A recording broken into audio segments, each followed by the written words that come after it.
It's season 6. Oh my gosh. Isn't that amazing? It is season 6. I cannot wait. Season 5 was full of all the things that I did not know that led me to a dark place. Season 6 is about upliftment, the things that changed after that, understanding certain things. And I want to invite you on this journey that is going to take us to what happened next, how Kenya was, uh, getting back. Oh, it's going to be amazing. I don't want to spoil it for you. Stick around, okay? So, this episode, we are talking about my move back to Kenya from the United States after struggling for 3 years to find my footing, get back into work. I was having children. It was just a lot. So, yeah. Let's dive right in. I hope you will stay with me the whole season and more. So, I didn't really leave the United States because I had a plan. I left because I couldn't keep going. I could not sustain the tempo. I could not sustain every mental health thing that was going on within me. And so, yeah, I had to come to the realization about certain things and, yeah, sit with them. And the hardest part for me, to be honest, was that it felt like failure. Some of you might understand, but the general view about, going abroad, particularly from some of our countries, is you're gonna make it, you will, you're going to a better place, and things like that. So leaving that and then going back, it almost feels like did you fail?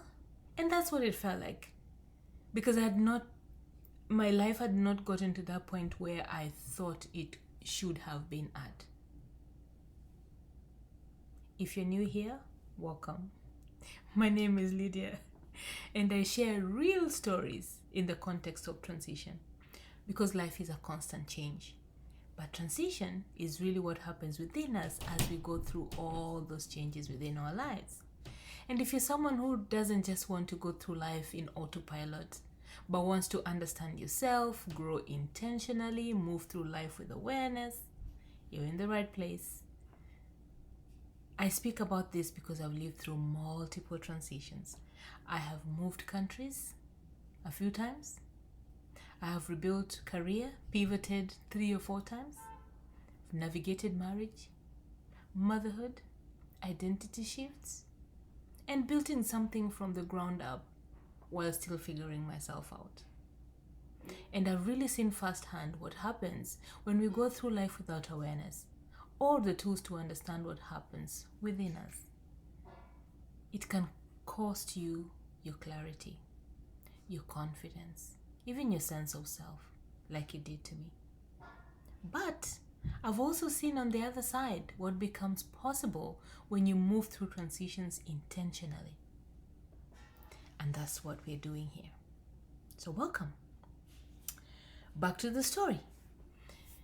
At this point in my life, everything had caught up with me. Is that Alexa?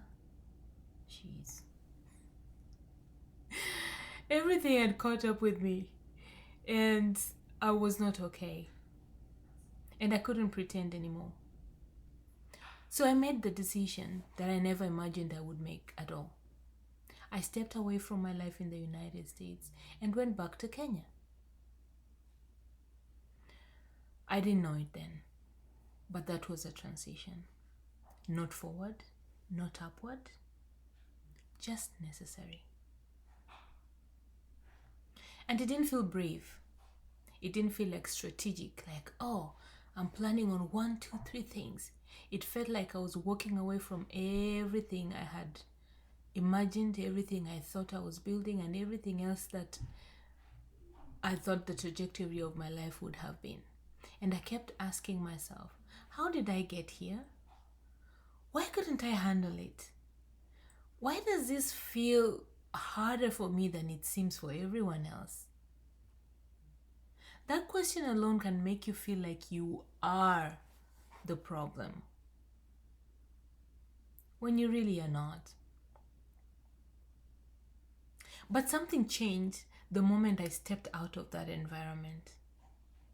When I stepped out to America and got back into Kenya, seeing familiar faces, seeing familiar roads, eating familiar foods, for the first time in a very long time, I could breathe. I don't know if you understand what I said. I could breathe. Not the oxygen. I hope as we go along you'll understand what breathe means. The reality is that my situation had not changed at all. My responsibilities had not disappeared. Only that my body felt different. My mind felt different. And this is something I've come to understand through my own life and through watching others go through major life transitions. That when your environment is constantly demanding from you, your system stays in survival mode. And you don't even realize how far you've drifted from yourself until you step out of it.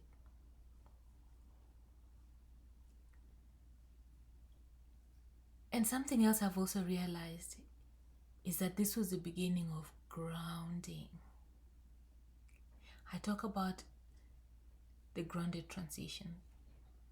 And this was the beginning for me when I look back. Before I could name what I was feeling, before I could make any decisions, I needed to feel steady again. So if you're in a season where everything feels heavy and you're trying to think your way out of it, you might not need more answers right now. You actually might just need space. So, I returned to Kenya. I slowed down. I stopped reacting to everything. I stopped trying to fix my entire life every day. I was just trying to feel like myself again. And you know what Kenya did to me?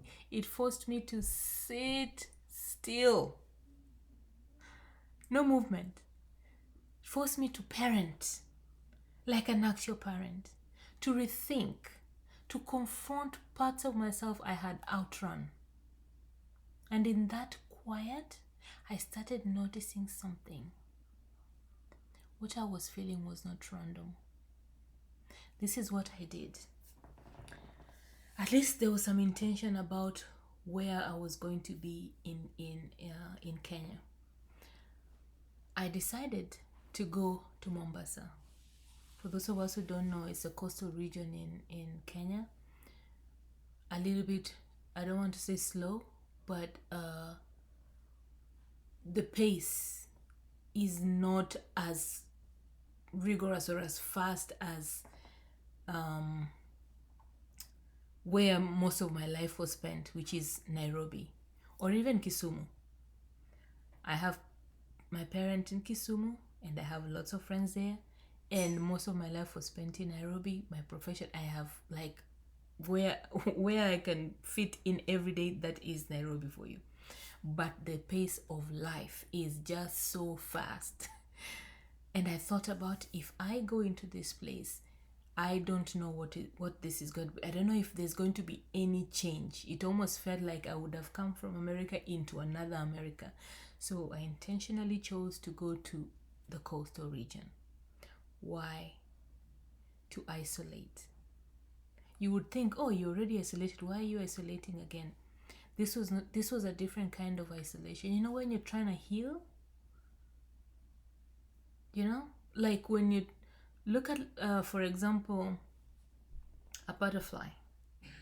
When it's about to turn into a butterfly, if you know the process, there's no mixing people. You are in isolation. You're thinking through. I had to sit with my thoughts. I had to sit with myself. I had to put myself in a place where I didn't have the pressure to go here, go there, do this, do that, because I am that person naturally. I want to visit my people every Saturday. I want to go to church with them.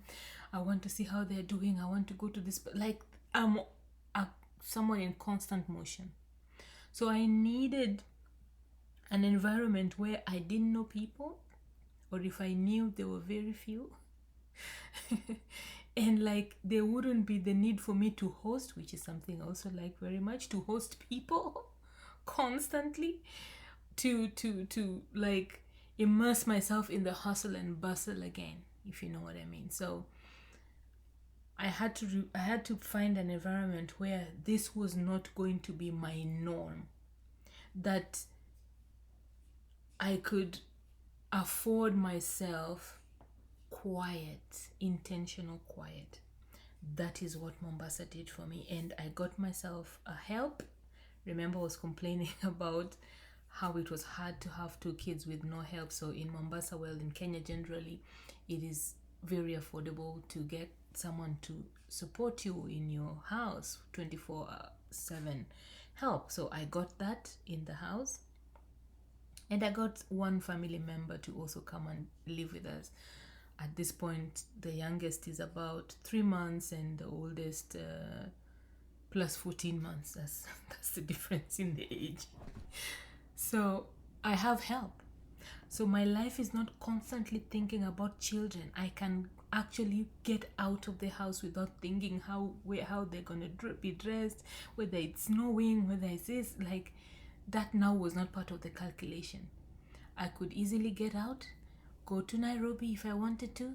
It was like just an hour's flight. I could go, and actually I went to Nairobi quite a few times while I was there. Go to Nairobi, see the people I need to see, and come back to Mombasa and just chill. Go to the beach, drink coconut water. That became one of my favorite things. And just chill out. Just chill. So that gave me a place to, sit with myself in a way that I had not done for years, because I was in constant, something needed me every single minute, even in my sleep, or I imagined it. Well, what this did for me is that it was there and in that environment that for the first time, someone gave a name to what I had been carrying internally for years. Because I could afford the time and the money and the environment to seek professional help for my mental health.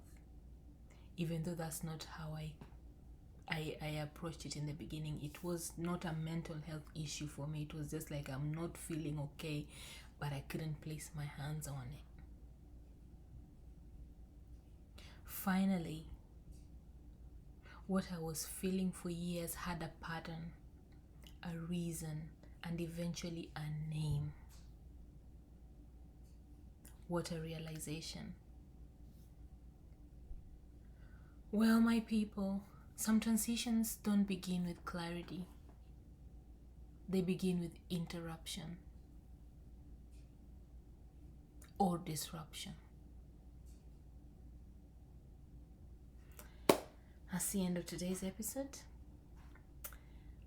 I want to encourage you that if you've ever had to step away from your life just to breathe again, or if you've ever felt like going back maybe to Kenya, resetting, doing something different, like abandoning your whole career and starting afresh, there's a disruption or there's an interruption somewhere. If you felt that meant that you failed, tell me about it. I want to read it in the comments, and I assure you I read every single one of those. And if you're in a season where you don't fully understand what you're feeling yet, or you're walking through this season with me, which I appreciate, stay with me, subscribe, like, and share with someone you care about. Because in this season, it's where things started to make sense. And next, I'm sharing the moment I first heard the word that changed how I understood my mental health. See you next week.